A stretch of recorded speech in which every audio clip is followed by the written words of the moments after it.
सात संगत जी, प्यार से कहना धन निरंकार जी। सात संगत जी, आप जी के चरणों में बहुत ही सुंदर विचार आशा है प्रवान करें और ध्यान से सुने। सात संगत जी, जिसका विषय है ये 10 क्रम। ये 10 क्रम आपको निरंकार से दूर कर देंगे। तो चलिए सात संगत जी, जानते हैं कौन से है ये 10 क्रम इस संवाद के माध्यम से। सात संगत जी, 15वीं सदी की बात है। काशी नगरी में शांति का वातावरण था। एक दिन संत रविदास जी संत कबीरदास जी से मिलने उनके निवास पर आए। दोनों संतों के बीच आत्मा से आत्मा का संवाद हुआ।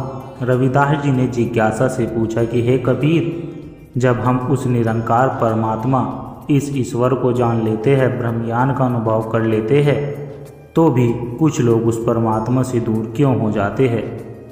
संत कबीर कुछ देर शांत रहे, फिर बोले, रविदास, भक्ति की नाव में जब तक यह 10 छेद रहते हैं तब तक वह नाव किनारे नहीं लगती।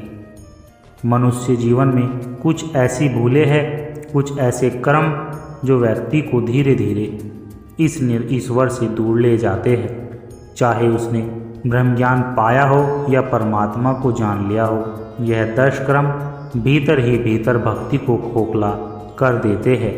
जो साधक सच्चे भाव से ईश्वर को पाना चाहता है, उसे इस 10 क्रम से सावधान रहना चाहिए। रविदास, 10 क्रम कृपा करके इन पर प्रकाश डालिए। सात संगत जी, कबीर, मैं चाहता हूँ कि हर साधक इन भूलों को जाने ताकि वह अपने मार्ग पर सजग रहे। कबीर, तो सुनो रविदास, पहला भूल या कर्म है अपनी भक्ति का ढिंढोरा पीटना। यह अपनी साधना का दिखावा करना, ऊंचे स्वर में जाप करना ताकि लोग सुने, सबको बताना कि मैं कितने घंटे ध्यान करता हूँ या कितना दान देता हूँ। भक्ति हृदय का गुप्त धन है, बाजार की वस्तु नहीं। जो अपनी भक्ति को दिखाता है वह असल में भक्ति नहीं, अपना अहंकार बेच रहा होता है। उस निरंकार को तुम्हारे दिखावे की नहीं, तुम्हारी सच्ची भावना की भूख है, तभी तो जुबान पर आता है। सुमरन ऐसे कीजिए, दूजा लखे न होए, होठ भी न फरके, परम पुरुष से होए। रविदास, वाह कबीर, कितनी गहरी बात कह दी। प्रेम तो छिपाने की चीज़ है, दिखाने की नहीं। जो सच्चा प्रेमी होता है वह तो एकांत में अपने प्रिय को याद करता है। जो बाजार में चिल्लाए वही प्रेमी नहीं, सौदागर है। परमात्मा तो मन की जानता है, उसे ढोल नगाड़ों की क्या आवश्यकता। मेरा मन भी तो यही गाता है, गुप्त प्रीत हरि सो करूँ जैसी दामिनी में। रविदास कहे, जग क्या जाने अंतर्यामी दे। कबीर, दूसरा भूल या कर्म है दूसरों की साधना को आंकना और अपने मार्ग को श्रेष्ठ समझना। साधक अक्सर इस भूल में पड़ जाता है। वह सोचता है मेरा गुरु ही सच्चा है, यह मेरी पूजा पद्धति ही श्रेष्ठ है। वह दूसरों के मार्ग को नीचा दृष्टि से देखने लगता है। सूक्ष्म अहंकार है, सत्य तो एक है पर उस तक पहुंचने के रास्ते अनेक हो जाते हैं। सात संगत जी, जैसे नदियां अलग अलग रास्ते को से बहती है पर मिलती सागर में ही है। इसीलिए तो मैं कहता हूँ कि घट घट में वही साई रमता, घट घट में वही शाम रमता। कटुक वचन मत बोल, सब में है वह एक ही, तू अपने पट खोल। रविदास, सत्य वचन सबका मालिक एक है। कोई उसे राम कहता है, कोई उसे रहीम कहता है, कोई जीसस कहता है। नाम अलग है पर तत्व तो एक ही है। सात संगत जी, नाम अलग है पर तत्व तो एक ही है। सात संगत जी, सात संगत जी,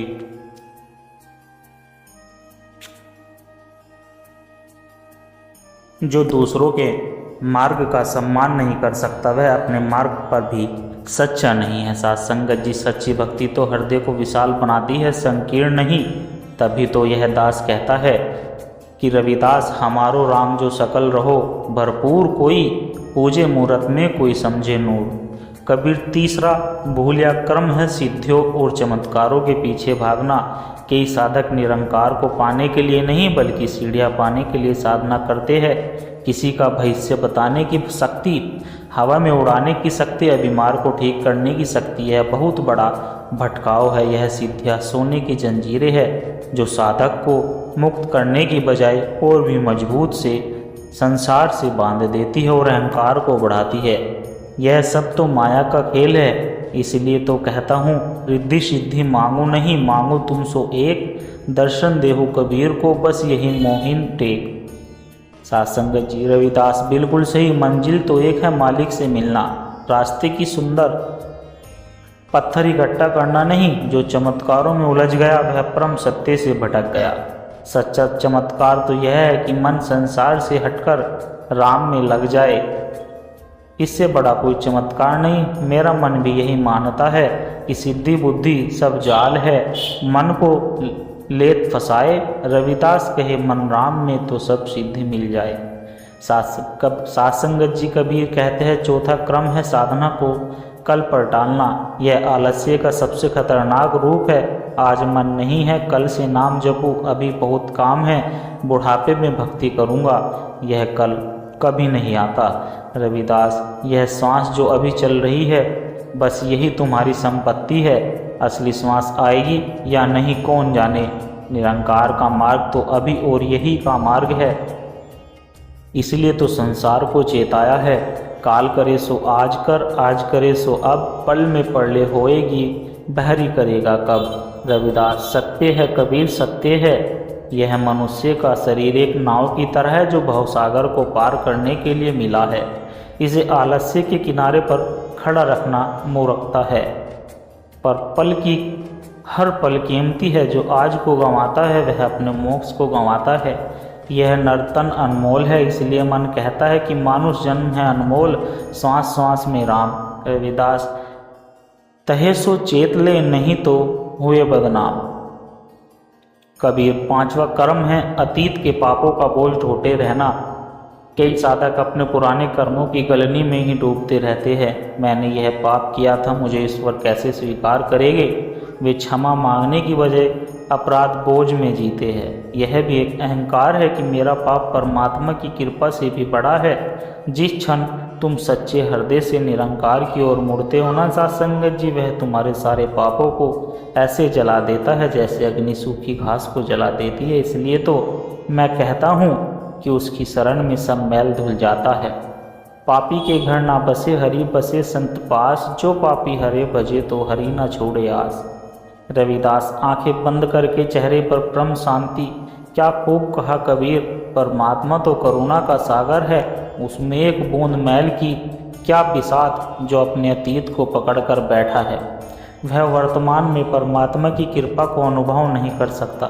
समर्पण का अर्थ ही है अपने अच्छे बुरे सब कर्मों को उसे सौंपकर निश्चिंत हो जाना। उसकी दया अपार है, तभी तो मन गाता है, पतित पावन नाम तहारो, हम है पतित महान। रविदास कहे, हे शरण तहारी, राखो हमारो मान। कबीर एक क्षण रुकते हैं सात्संगत जी, फिर अपनी बात आगे बढ़ाते हैं। कबीर, अब आगे सुनो। रविदास, पांचवा कर्म है जो और भी सूक्ष्म और साधक को पता ही नहीं चलता कि कब वह इनकी पकड़ में आ गया। छठा क्रम है भक्ति को एक सौदा बनाना। यह क्रम है परमात्मा से व्यापार करना। हे प्रभु, मेरा यह काम कर दो तो मैं 101 रुपये का नारंग चढ़ाऊँगा। अगर मुझे पुत्र दे दो तो मैं जीवन भर आपका दास बनकर रहूँगा। यह भक्ति नहीं सात्संगत जी, है तो इच्छा पूर्ति का एक सौदा है। सच्चा भक्त कुछ मांगता नहीं, वह तो बस प्रेम में डूबा रहता है। वह जानता है कि जो मालिक उसके लिए उचित समझेगा वही देगा। प्रेम में कोई शर्त नहीं होती। इसलिए तो कहता हूँ, प्रेम ना बारी उपजे, प्रेम ना हाट बिकाए। राजा प्रजा जही रुचे, शीश दे ले जाए। रविदास, आपने तो मन की गांठ ही खोल दी। मांग तो वही होती है जहाँ भरोसा कम हो। जहाँ पूर्ण विश्वास है वहाँ केवल कृतज्ञता होती है, मांग नहीं। जो परमात्मा से भी अपनी शर्तों पर प्रेम करता है, वह वास्तव में परमात्मा से नहीं अपनी इच्छाओं से प्रेम करता है। मेरा मन भी तो यही पुकारता है, मांगना सो मरना है, मरना है अपमान। रविदास कहे, सो क्यों मांगे जो देवे को है जानने वाला। सात्संगत जी कबीर कहते हैं, सातवां भूल या कर्म है तन की शुद्धि पर अटक जाना और मन को भूल जाना। कई साधक दिन में 10 बार नहाते हैं, रेशमी वस्त्र पहनते हैं, पूजा स्थल को तो खूब साफ रखते हैं, पर अपने मन के भीतर क्रोध, ईर्ष्या, लोभ और वासना के कचरे को साफ नहीं करते। बाहरी शुद्धता आवश्यक है सात्संगत जी, पर वह भीतरी शुद्धता के बिना अधूरी और व्यर्थ है। निरंकार तो मन के मंदिर में विराजते हैं, तन के वस्त्रों में नहीं। इसलिए मैं कहता हूँ, नहाए धोए क्या भया जो मन मैल ना जाए, मीन सदा जल में रहे धोए बांस ना जाए। रविदास। बिल्कुल सत्य, मछली तो सदा जल में रहती है पर उसकी दुर्गंध नहीं जाती। उसी प्रकार यदि मन में मैल भरा है तो गंगा में 1000 या 100 या 1000 डुबकियाँ भी क्यों न लगा लो। असली तीर्थ तो अपने मन के भीतर ही है, उसे पवित्र करना ही सबसे बड़ी पूजा है सात्संगत जी। तभी तो इस दास ने कहा है कि मन चंगा तो कठौती में गंगा, भीतर मैल जो भरा पड़ा तीर्थ करके क्या दंगा। कबीर कहते हैं, 8वां भूल या कर्म है ज्ञान को संग्रह करना, अनुभव में ना उतारना। यह आज के साधक की सबसे बड़ी समस्या है। वह बहुत कुछ पढ़ता है, सुनाता है, ग्रंथों और उपदेशों का भंडार इकट्ठा कर लेता है, पर उसे जीवन में नहीं उतारता। सात्संगत जी, उसका ज्ञान केवल बुद्धि का विलास बनकर रह जाता है। जैसे कोई भोजन बनाने की विधि तो जानता हो, पर कभी रसोई में जाकर भोजन बनाए ही नहीं, भूखा तो भूखा ही रहेगा। निरंकार का अनुभव चखने से होता है, केवल उसके बारे में पढ़ने से नहीं सात्संगत जी।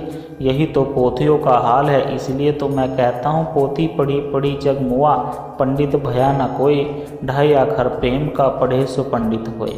रविदास। वाह कबीर वाह। ज्ञान जब तक आचरण में नहीं उतरता तब तक वह बोझ होता है। जो प्रेम का अक्षर जी लेता है वह हजारों ग्रंथों पढ़ने वाले से भी श्रेष्ठ होता है। सच्चा ज्ञान तो वह है जो हमारे स्वभाव का हिस्सा बन जाए, हमारी सांसों में घुल जाए।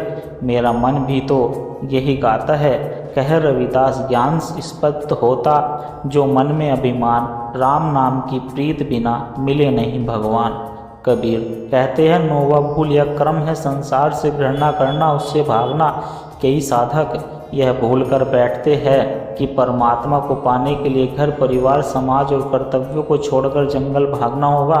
वे संसार को दुश्मन की तरह देखते हैं, पर सात्संगत जी, निरंकार तो कण कण में है, तो संसार से भागकर कहाँ जाओगे। असली वैराग्य संसार को छोड़ना नहीं, बल्कि संसार में रहते हुए उसे अनाशित रहना है। कमल की तरह कीचड़ में रहकर भी कीचड़ से ऊपर उठना है सात्संगत जी। साधना तो घर में भी हो सकती है। इसलिए तो कहता हूँ कि मन के हारे हार है, मन के जीते जीत। कहे कबीर, हरि पाए मन ही की प्रतीत। रविदास। उत्तम, आपने वैराग्य का सही अर्थ समझा दिया। पलायन कायरता है, पलायन कायरता है, साधना नहीं। परमात्मा ने हमें जो भी कर्तव्य दिए हैं उन्हें ही पूजा समझकर निष्काम भाव से करना सबसे बड़ी भक्ति है। मैं इस चमड़े के काम में भी अपने राम को ही देखता हूँ। तभी तो यह दास कहता है कि कर्म करत होए निष्क्रम। रविदास। यही है सार, हरि बजते हरि ही बनो, उतरो भव जल पार। सात्संगत जी कबीर कहते हैं, 10 और अंतिम भूल या क्रम है अधीर हो जाना। साधक कुछ दिन साधना करता और फिर फल की प्रतीक्षा करने लगता है। जब उसे कोई अनुभव या चमत्कार नहीं होता तो सात्संगत जी वह निराश होकर साधना छोड़ देता है। वह भूल जाता है कि भक्ति बीज बोने की तरह है, बीज बोते ही फल नहीं मिलता। उसे धैर्य, श्रद्धा और निरंतरता के जल से सींचना पड़ता है। समय आने पर वह अंकुरित भी होगा और उसमें फल भी लगेगा। धैर्य ही भक्ति का मूल है। इसलिए सात्संगत जी तो मैं कहता हूँ कि धीरे धीरे से मना, धीरे सब कुछ होए, माली सींचे 100 घड़ा ऋतु आए फल होए। रविदास। आंखों में गहरी कृतज्ञता के साथ धैर्य, यही तो पूंजी है। आज के साधक को तुरंत परिणाम चाहिए, पर अध्यात्म यात्रा को 2 मिनट में बनने वाला पकवान नहीं, यह तो जीवन भर चलने वाला यज्ञ है। जिसने धैर्य खो दिया उसने सब कुछ खो दिया। मेरा मन भी यही कहता है कि श्रद्धा सबूरी धर्म मन में मात श्रद्धा सबूरी धर्म मन में मत हो, अधीर अनजान रविदास कहे समय पाकर मिले श्री भगवान। कबीर तो रविदास यह है 10 क्रम भक्ति का दिखावा, दूसरों को आंकना, सिद्धि के पीछे भागना, साधना को टालना, अतीत में जीना, भक्ति का सौदा करना, मन के अपेक्षा ज्ञान का संग्रह, संसार से पलायन और अधीरता। जो साधक इन 10 कर्मों की खाई से अपने आप को बचा लेता है वह निसंदेह उस निरंकार के आंगन में पहुंच जाता है। साथ संगत जी, रविदास आज आपने सारे भ्रम दूर कर दे। कबीर मार्ग की बाधाएं बाहर नहीं हमारे भीतर ही है। जिसने अपने कर्मों को साध लिया उसने सब कुछ साध लिया। यह ज्ञान हर साधक के लिए प्रकाश स्तंभ का काम करेगा। तो साथ संगत जी, हमने इस वीडियो से सीखा कि निरंकार आपसे दूर नहीं, आपके कर्म आपको उससे दूर करते हैं। अपने कर्मों को साधो, भक्ति सहज हो जाएगी। साथ संगत जी, प्यार से कहना धन निरंकार जी। साथ संगत जी, आशा करता हूँ दास के द्वारा कहे विचार आप सभी संतों को अच्छे जरूर लगे होंगे। अगर अच्छे लगे हो तो वीडियो को लाइक करें, शेयर करें, कमेंट बॉक्स में धन निरंकार जी लिखकर अपने विचार साझा जरूर करें। साथ संगत जी, और दास के चैनल को भी सब्सक्राइब जरूर कर ले और दास को आशीर्वाद दे। हर रोज आप जी के चरणों में ऐसे ही सुंदर सुंदर प्रेरणादायक कहानी विचार लेकर आता रहूं। साथ संगत जी, प्यार से कहना धन निरंकार जी।